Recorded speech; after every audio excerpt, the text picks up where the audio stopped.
بسم اللہ الرحمن الرحیم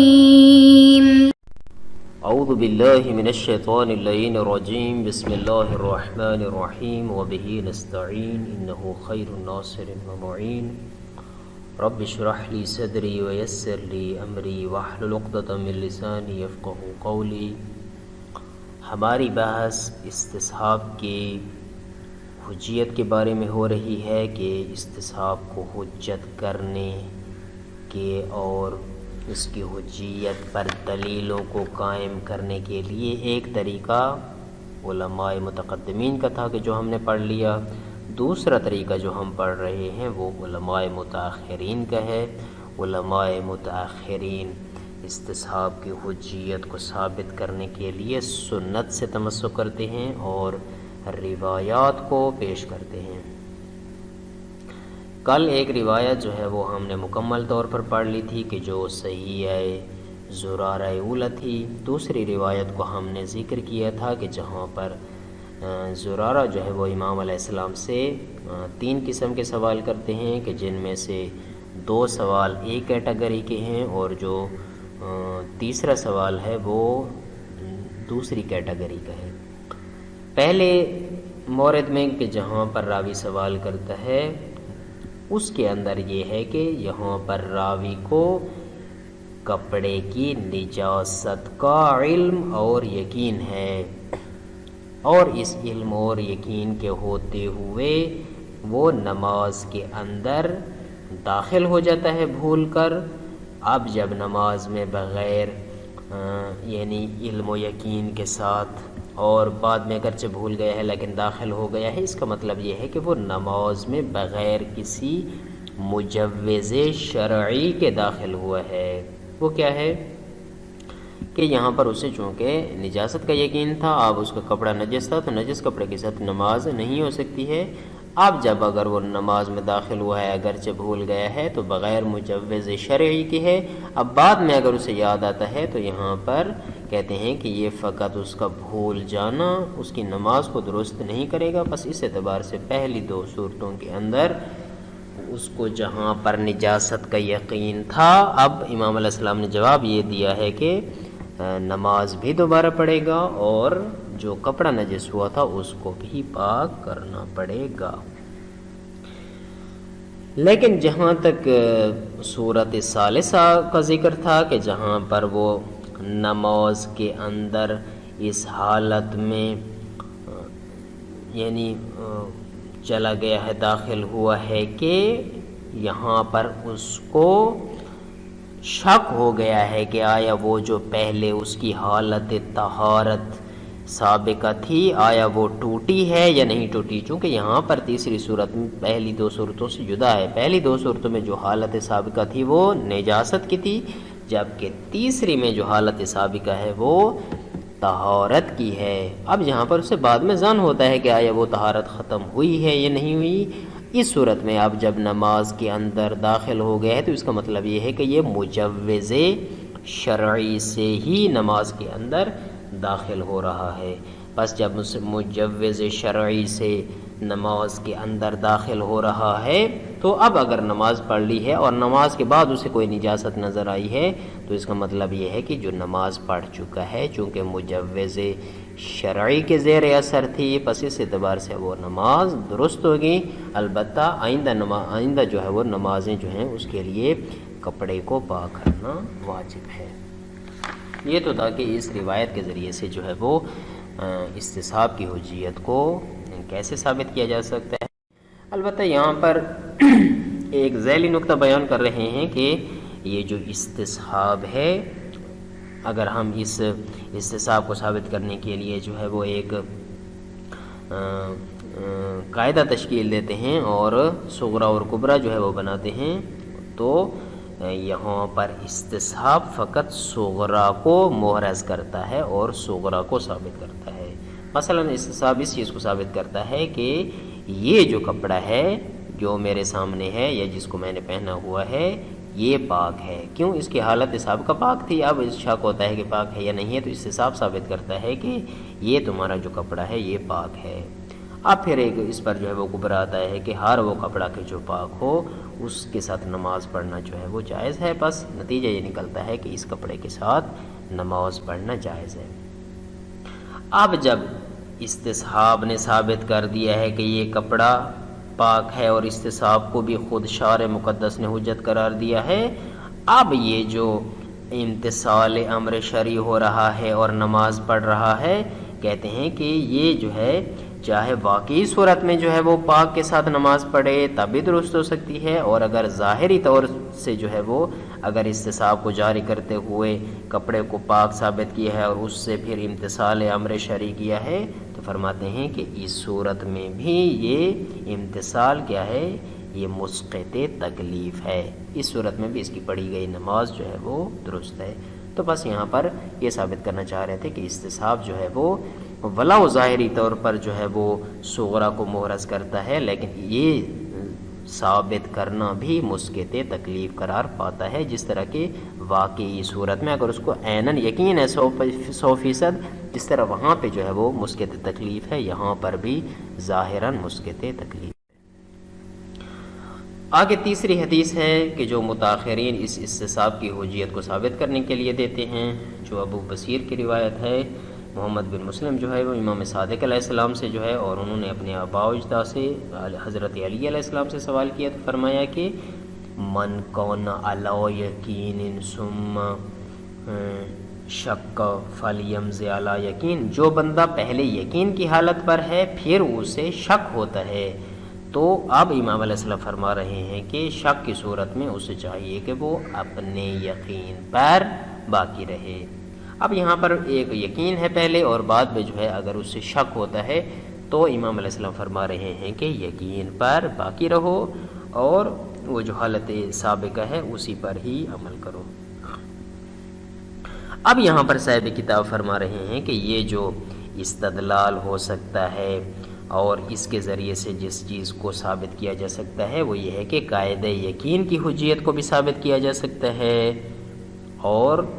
قاعدہ استصحاب کی حجیت کو بھی اس حدیث اربع میہ سے ثابت کیا جا سکتا ہے. حدیث اربع میہ کا مطلب یہ ہے کہ امام علی علیہ السلام نے جو ہے وہ اپنے اصحاب کو 400 ایسے کلمات سکھائے تھے کہ جو ایک مسلمان کی دینی زندگی اور جو اس کی دنیاوی زندگی دونوں زندگیوں کے لیے جو ہے وہ مصلح قرار پا سکتے ہیں اور ان کی اصلاح کے لیے کافی ہیں. اگر کوئی بندہ جو ہے وہ ان کلمات کو اپنی زندگی میں جو ہے وہ فالو کرتا ہے، اپلائی کرتا ہے، ان پہ عمل کرتا ہے تو اس کی زندگی دنیا کی زندگی بھی سنور سکتی ہے اور آخرت کی زندگی بھی سنور سکتی ہے. ان کلمات میں سے ایک کلمہ یہ تھا کہ جس کو یہاں پہ صاحب کتاب نے کوٹ کیا ہے اور میں نے آپ کی خدمت میں عرض کیا ہے. بس اس کلمے کے ذریعے کہ من کان اعلی یقین ثم شک فلیمض اعلی یقینہ فإن الشک لا ينقض الیقین، اس کے ذریعے سے یہ فرماتے ہیں کہ قاعدہ یقین کی حجیت کو بھی ثابت کیا جا سکتا ہے اور استصحاب کی حجیت کو بھی ثابت کیا جا سکتا ہے. قاعدہ یقین کہاں پہ ہوتا ہے کہ جہاں پہ یقین اور شک کا متعلق ایک ہوتا ہے کہ جس مثلا زید کی عدالت کا اگر اس سے جمعہ کے دن یقین تھا، اب ہفتے والے دن اسی جمعہ والی عدالت کے بارے میں اسے شک ہو رہا ہے کہ پتہ نہیں وہ تھی یا نہیں. اب یہاں پر متعلق یقین اور شک ایک ہے تو اس روایت کا ظاہر بتاتا ہے کہ اس کو بھی یہ شامل ہے، چونکہ یہاں پر ایک یقین بھی ہے یہاں پر ایک شک بھی ہے تو لا ينقض فإن الشک لا ينقض الیقین. اور جہاں پہ قاعدہ جو ہے وہ فرماتے ہیں کہ استصحاب ہے اس کی حجیت کو بھی یہ ثابت کر سکتی ہے کہ جہاں پر شک کا متعلق اور ہوتا ہے اور یقین کا جو متعلق ہے زمانے کے اعتبار سے وہ اور ہوتا ہے. یعنی جس زمانے میں اسے یقین ہوا تھا وہ زمانہ اور ہے اور جس زمانے میں اسے شک ہو رہا ہے وہ زمانہ اور ہے. مثلا یقین تھا جمعہ کے دن اور جو شک ہو رہا ہے یہاں پر وہ ہفتہ کے دن ہے کہ آج مثلا اس کی عدالت باقی ہے یا باقی نہیں ہے، تو اس کو بھی جو ہے وہ یہ امام علیہ السلام کو بتایا گیا قاعدہ جو ہے وہ ثابت کر رہا ہے. لیکن صاحب کتاب فرماتے ہیں کہ اگر ہم تھوڑی سی اس میں دقت کرتے ہیں اور غور کرتے ہیں قاعدے کے اندر تو یہ قاعدہ یقین کی نسبت قاعدہ استصحاب کو دو اعتبار سے ثابت کرنے میں زیادہ ظاہر ہے. یعنی دو اعتبار سے جو ہے اس کو ترجیح حاصل ہے کہ یہ قاعدہ استصحاب کو ثابت کر رہا ہے. پہلی وجہ کون سی ہے؟ اگر ہم پہلی روایات کے تسلسل کو دیکھتے ہیں چونکہ پہلی روایات جو 2 روایتیں بیان کی ہیں اگر ان کو دیکھتے ہیں تو وہ روایات صحیحہ جو ہے وہ قرینہ قرار پا سکتی ہیں کہ چونکہ وہاں ان روایات کے اندر فقط قید استصحاب کو ثابت کرنے کی گنجائش موجود ہے، قید یقین وہاں سے ثابت نہیں ہو سکتا ہے، تو پس وہ قرینہ قرار پا سکتی ہیں کہ یہ روایات بھی ان روایات کی طرح جو ہے فقط قاعدہ استصحاب کو ثابت کر سکتی ہے، قید یقین کے لیے جو ہے وہ نہیں ہے۔ دوسری یہاں پر جو چیز ذکر کی جا سکتی ہے وہ یہ ہے کہ یہاں پر ایک امر ثابت شدہ جو امام علیہ السلام نے ذکر کیا ہے کہ جو انسان کے ذہن میں موجود ہے وہ کیا ہے کہ جس وقت انسان کو کسی چیز کے بارے میں شک ہو رہا ہوتا ہے اسی وقت یقین بھی اپنی جگہ پر باقی ہوتا ہے۔ اسی لیے امام علیہ السلام نے فرمایا ہے کہ بعد میں جو آپ کو شک ہو رہا ہے آپ اس شک کی مدد سے اس یقین کو ختم نہ کریں۔ تو یہ جو ارتکاز ایک انسان کے اندر موجود ہوتا ہے کہ جب شک ہو رہا ہوتا ہے وہاں پر یقین بھی فعلی ہوتا ہے، اور یہ فعلی ہونا فقط کہاں پہ ہے؟ استصحاب کے اندر ہے، چونکہ قید یقین کے اندر یہ یقین پھر فعلی نہیں رہتا بلکہ وہی یقین متزلزل ہو جاتا ہے، خراب ہو جاتا ہے شک کی وجہ سے، چونکہ اس کو شک کے سارے بھی کہتے ہیں کہ یہی شک اس یقین میں سرایت کر جاتا ہے۔ تو پس اس ارتکاز کو اگر دیکھیں تو یقین یہاں پر شک کی صورت میں فعلی ہے، اور امام علیہ السلام فرما رہے ہیں کہ وہ یقین کہ جو آج ہفتے والے دن بھی تمہارا کل کے متعلق فعلی ہے اس یقین کو آج نہ توڑو۔ تو پس یہ 2 موارد ہیں اور یہ 2 وجوہات ہیں کہ جن 2 وجوہات کی بنیاد پر یہ ثابت ہوتا ہے کہ یہ جو روایت ہے جو حدیث اربع میں کا جملہ ہے یہ فقط استصحاب کی حجیت کو ثابت کر رہا ہے۔ ترجمہ انتہائی آسان ہے، فرماتے ہیں کہ علی الوجہ الاستدلال، یہ جو استدلال کر رہے ہیں زرارہ کی جو دوسری صحیح روایت ہے اس میں استدلال یوں ہے کہ یرکز الراوی فی سوالہ الثالث، یہاں پر راوی نے چونکہ 3 سوال کیے تھے، 2 سوالوں کا تعلق جو ہے وہ ایک کیٹیگری سے تھا اور تیسرے کا دوسری سے، تو فرماتے ہیں کہ یہاں پر راوی جو ہے وہ توجہ مبذول کرانا چاہ رہا ہے، فوکس کروانا چاہ رہا ہے۔ یہ یرکز جو ہے وہ ثابت شدہ کے معنی میں بھی ہے کہ تیسرے سوال میں راوی کا جو فوکس ہے وہ اس بات پر ہے کہ اعلی انہ ظن، کہ اس کو ظن ہے، کس سے پہلے ظن ہے؟ قبل الدخول فی الصلاۃ، نماز میں داخل ہونے سے پہلے ظن ہے، کس چیز کا ظن ہے؟ بے اصابت الدم بثوبہ، کہ اس کے کپڑے پر جو ہے وہ کوئی دم یا خون جو ہے وہ لگا ہے۔ اس کا مطلب یہ کہ حالت حساب کو اس کی طہارت والی ہے، اب جو نجاست والا ہے اس میں ظن ہے۔ ولیکن لم یتیقن ذالک، لیکن اس کو اس نجاست کے لگنے کا یقین نہیں ہے۔ فنظرا، پس جب یقین نہیں ہے ایسی کنڈیشن میں اس نے غور کیا، دیکھا، جستجو کی، لیکن فلم یرا شیئا، اس نے کوئی کسی چیز کو نہیں پایا، نجاست اس کو نظر نہیں آئی۔ فصلی، بس جب ایسا ہے تو اس نے نماز پڑھ لی۔ فلما فرغ عنہا، جب نماز سے فارغ ہوا، رأى الدم، تو بعد میں اسے نظر آ گیا کہ اچھا یہاں پر تو خون لگا ہے۔ کون سا خون؟ الذی ظن بہ قبل الصلاۃ، کہ جس خون کا نماز سے پہلے اسے ظن تھا، یقین نہیں تھا، یقینی جو حالت تھی وہ طہارت والی تھی، نماز سے پہلے جو ہے اس کا ظن اور شک تھا۔ فاجاب الامام علیہ السلام، ایسی کنڈیشن میں امام علیہ السلام نے روایت میں جواب دیا بانہ یغسل ثوبہ، کہ وہ اپنا کپڑا جو ہے وہ دھوئے گا، کس کے لیے؟ للصلوات الاخری، جو بعد میں نماز پڑھنی ہے ان کے لیے جو ہے وہ اپنے کپڑے کو پاک کرے گا، دھوئے گا۔ ولیکن لا یعید ما صلی، لیکن جو نماز پڑھ چکا ہے اس کا پھر دوبارہ اعادہ نہیں کرے گا۔ اب یہاں پر فسأل الراوی عن سببہ، راوی نے اس کا سبب دریافت کیا کہ پیچھے تو آپ نے حکم مختلف فرمایا تھا، یہاں پر آپ فرما رہے ہیں کہ نماز کا اعادہ نہیں کرے گا، تو مع انہ صلی فی ثوب نجس، جبکہ پیچھے بھی اس نے نجس کپڑے میں نماز پڑھی ہے، یہاں پر بھی اس نے نجس کپڑے میں نماز پڑھی ہے، لیکن حکم مختلف کیوں ہے؟ کا صورتین الاولین، جس طرح کہ پہلی 2 صورتوں میں اس نے نجس کپڑے کے ساتھ نماز پڑھی ہے، تو فاجاب علیہ السلام، امام علیہ السلام نے اس کیوں کا جواب دیا کہ بے وجود الفرق، یہاں پر پہلی 2 صورتوں اور اس تیسری صورت میں فرق موجود ہے۔ وہ کون سا ہے؟ وہ علمہ السابق بنجاست ثوبہ فی صورتین، کہ وہاں پر جو ہم نے پہلی 2 صورتیں بیان کی ہیں اس کو کپڑے کے نجس ہونے کا علم تھا، فدخل فی الصلاۃ بلا مسوغ شرعی، پس جب نجاست کا یقین اور علم تھا اور اس صورت میں اگر نماز میں وہ داخل ہو گیا تھا تو اس کا مطلب یہ ہے کہ نماز میں داخل ہونے کے لیے اس کے پاس کوئی شرعی جواز موجود نہیں تھا۔ وشقہ فیہا بعد الاذان بطہارتہ فی صورت ثالثہ، لیکن تیسری صورت میں جو ہے اس کو شک ہوتا ہے اس میں کہ اگرچہ پہلے اس کو طہارت کا یقین ہے، بعد میں اسی طہارت کا شک ہوتا ہے۔ فدخل فیہا بمجوز شرعی، پس جب حالت سابقہ اس کی طہارت ہے، اب جب نماز میں شک کی صورت میں داخل ہو رہا ہے تو اس کے پاس ایک مجوز شرعی موجود ہے۔ وہ کیا ہے؟ وہ عدم نقض الیقین بالطہارہ، کہ وہ جو طہارت والا یقین تھا وہ یہاں پہ ٹوٹا نہیں ہے۔ کس کے ذریعے سے؟ بشک فی النجاست، کہ جو نجاست کے بارے میں اسے شک ہو رہا ہے۔ پس جب یقین اس کا باقی ہے طہارت والا تو اس کا مطلب یہ ہے کہ نماز میں داخل ہونے کے لیے اس کے پاس مسوغ شرعی موجود ہے۔ اس اعتبار سے امام علیہ السلام فرمانے کہ میں نے حکم دیا ہے کہ دوسری صورت میں جو ہے وہ نماز کا اعادہ نہیں کرے گا۔ ومن علم، یہاں سے معلوم ہو گیا کہ ان ظرف الاستصحاب ہو قبیل الدخول فیہا، کہ استصحاب کا جو ظرف ہے، جو مورد ہے، جو مقام ہے، وہ یہ ہے کہ نماز میں داخل ہونے سے تھوڑی دیر پہلے جو استصحاب کیا جاتا ہے وہ اس کا جو ہے وہ ظرف ہے۔ ثم ان للاستصحاب دورا فقط فی احراز الصغرى، فرماتے ہیں کہ یہ جو استصحاب ہے یہ کس چیز کو ثابت کرتا ہے؟ فرماتے ہیں یہ فقط صغرا کو محرز کرتا ہے، آنی طہارت الثوب، یعنی یہ ثابت کرتا ہے کہ یہ کپڑا پاک ہے۔ ویترتب علیہ امر الشارع بجواز الصلاۃ فیہ، جب یہ استصحاب ثابت کر دیتا ہے صغرا کو کہ یہ کپڑا پاک ہے تو اس پر مترتب ہوتا ہے شارع کا امر، کون سا؟ کہ جب یہ کپڑا پاک ہے تو اس میں نماز پڑھنا بھی جائز ہے۔ ومن المعلوم، اور یہ بات آپ جانتے ہیں کہ ان امتثال الامر الشرعی واقعیا کان او ظاہریا،